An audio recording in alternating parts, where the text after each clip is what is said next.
बच्चा, अगर आपने अभी क्लास 11th में पीसीएम या पीसीबी लिया है तो इस वीडियो को बिल्कुल भी स्किप मत करना, क्योंकि अगले 5 मिनट में मैं ये बताने वाला हूं जो शायद ही कोई टीचर आपको बताएगा और जिसे समझने में मैक्सिमम स्टूडेंट को पूरा 1 साल लग जाता है।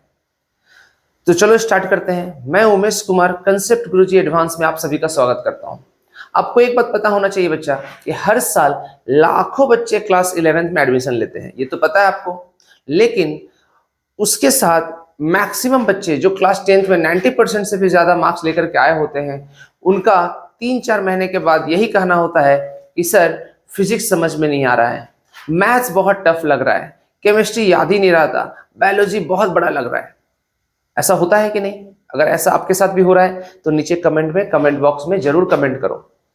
तो क्या लगता है आपको, अचानक जितने बच्चे 90% से ऊपर लेकर के आए और जो ये फील कर रहे हैं, क्या उनका दिमाग अचानक कम हो गया?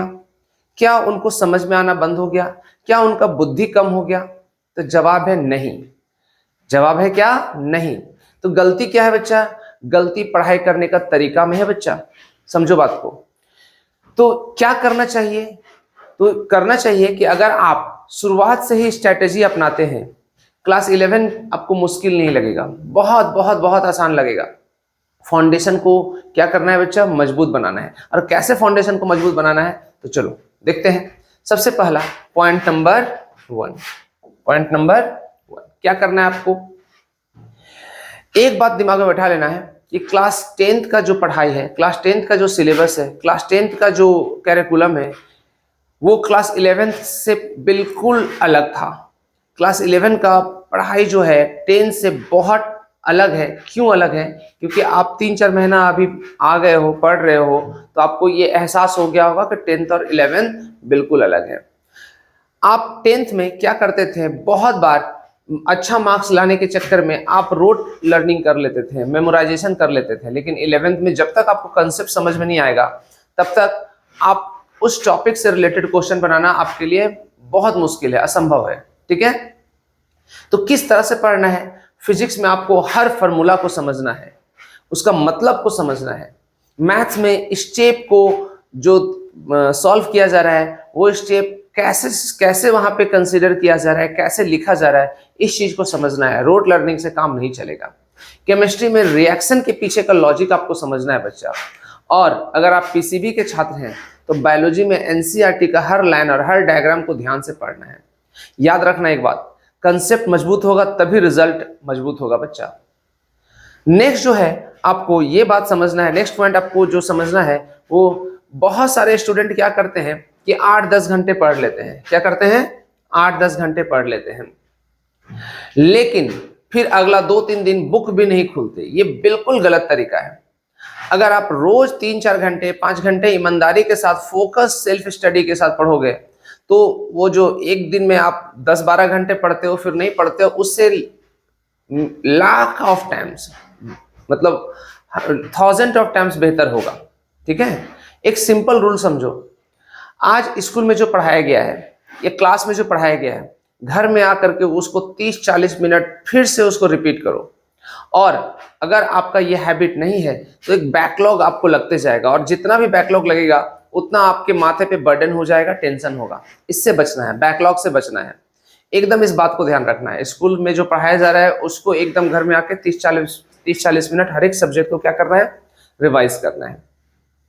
तीसरा पॉइंट जो आपको ध्यान में रखना है बच्चा, तीसरा पॉइंट आपको ध्यान में रखना है, वो क्या रखना है समझो।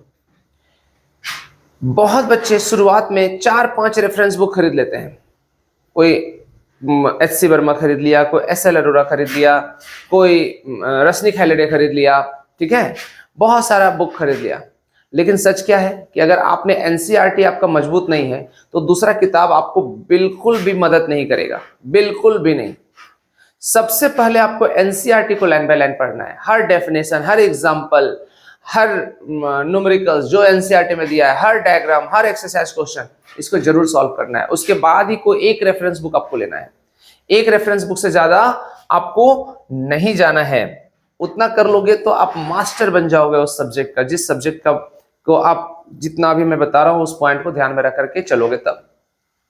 ठीक है? नेक्स्ट आपको क्या करना है बच्चा कि आजकल मैक्सिमम बच्चे ऑनलाइन प्लेटफॉर्म से जुड़े हुए हैं और सिर्फ उस जो जिस प्लेटफॉर्म से आप जुड़े हो उस प्लेटफॉर्म से मैक्सिमम बच्चे क्या करते हैं, सिर्फ लेक्चर देखते हैं।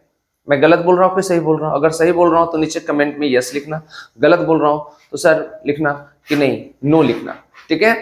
लेकिन मैक्सिमम बच्चे सिर्फ लेक्चर देखते हैं, उसका लेक्चर देखने के बाद क्वेश्चन सॉल्व नहीं करते हैं, अपने लैंग्वेज में उसको नोट्स नहीं बनाते, है ना, सही है कि नहीं। तो लेक्चर देखने से नॉलेज नहीं मिलता है बच्चा, लेक्चर देखने के बाद आपको उसको अपने लैंग्वेज में नोट्स लिखना होगा और उससे रिलेटेड आपको क्वेश्चन क्या करना होगा, प्रैक्टिस करना होगा। रोज कम से कम 15 से 20 क्वेश्चन आपको खुद से सॉल्व करना होगा, तभी आपको उस सब्जेक्ट से रिलेटेड आपका कंसेप्ट क्या होगा, मजबूत होगा। याद रखना, अगर आपने अभी जो आप गलती कर रहे हो वही गलती फिर से दोहराओगे, इसको फॉलो नहीं करोगे तो 12th भी आपका खराब हो जाएगा। 11th तो हो ही रहा है खराब, 12th भी आपको खराब हो जाएगा, ठीक है। तो नेक्स्ट जो पॉइंट है जिसपे कि आपको फोकस रखना है, वो अगर आप मोबाइल से पढ़ रहे हो तो अच्छी बात है, लेकिन अगर उसी मोबाइल पर बहुत सारा रील शॉर्ट्स और बेकार का वीडियोस में रोज रोज 3-4-5 घंटे निकाल रहे हो, 2 घंटे निकाल रहे हो, तो आपका कंपटीशन उसी समय खत्म हो गया, आपका कंसेप्ट उसी समय खत्म हो गया। हर दिन सिर्फ 2 घंटा पढ़ो, 3 घंटा ही पढ़ो, लेकिन सोशल मीडिया से आपको दूर रहना है, रील वगैरह से दूर रहना है। क्योंकि आपको एक बात पता होना चाहिए, 1 साल बाद यही अगर हम 2-2 घंटा एक दिन में आप बर्बाद कर रहे हो तो 1 साल में 700 घंटा से भी ज्यादा हो जाता है। और 700 घंटा अगर आप किसी भी कॉम्पिटिटिव एग्जाम या 12th का बोर्ड एग्जाम या कोई भी लाइफ में कुछ भी करोगे, 11-12 बहुत इंपॉर्टेंट रोल प्ले करेगा। ये जो 1 साल का 700 से 750 घंटा आप बर्बाद कर रहे हो रील देखने में, अगर हम 2 घंटे का एवरेज ले रहे हैं तो आपका कैरियर यही रियून हो गया। इसीलिए सोशल मीडिया, रील, शॉर्ट्स वगैरह से आपको जितना हो सके उतना आपको बचना है। जितना मैंने अभी आपको टॉपिक बताया है बच्चा, जितना अभी हमने पॉइंट बताया है, जितना आपको टिप्स दिया है, अगर आप इसको फॉलो करोगे तो क्लास 11 सब बहुत आसान लगेगा और एंजॉय के साथ आप इसको क्या करोगे, पढ़ोगे और एंजॉय के साथ आप लाइफ में आगे बढ़ पाओगे, ठीक है। 3 चीज आप लास्ट में हम यही बोलेंगे, 3 चीज आपको ध्यान में रखना है, कंसेप्ट, कंसिस्टेंसी और डिसिप्लिन। अगर आपने शुरुआत में इन 3 बातों का ध्यान रख लिया तो 12th क्लास आपको बहुत आसान लगेगा, जेई मेन आसान लगेगा, जेई आसान लगेगा, नीट आसान लगेगा और आपका सेल्फ कॉन्फिडेंस भी बढ़ेगा। कितना गुना बढ़ जाएगा इसका कोई गारंटी अभी मैं नहीं ले सकता, क्योंकि आपके ऊपर डिपेंड करता है। तो बच्चा, अगर आपको फिजिक्स को बहुत आसान भाषा में सीखना है और ऐसा ही स्टडी स्ट्रेटेजी चाहिए तो अभी इस चैनल को सब्सक्राइब करो, शेयर करो, लाइक करो और बेल नोटिफिकेशन दबाना नहीं भूलो। आज के लिए इतना ही, फिर मिलता हूं नेक्स्ट क्लास में नेक्स्ट वीडियो के साथ। तब तक के लिए thank you, bye bye, take care.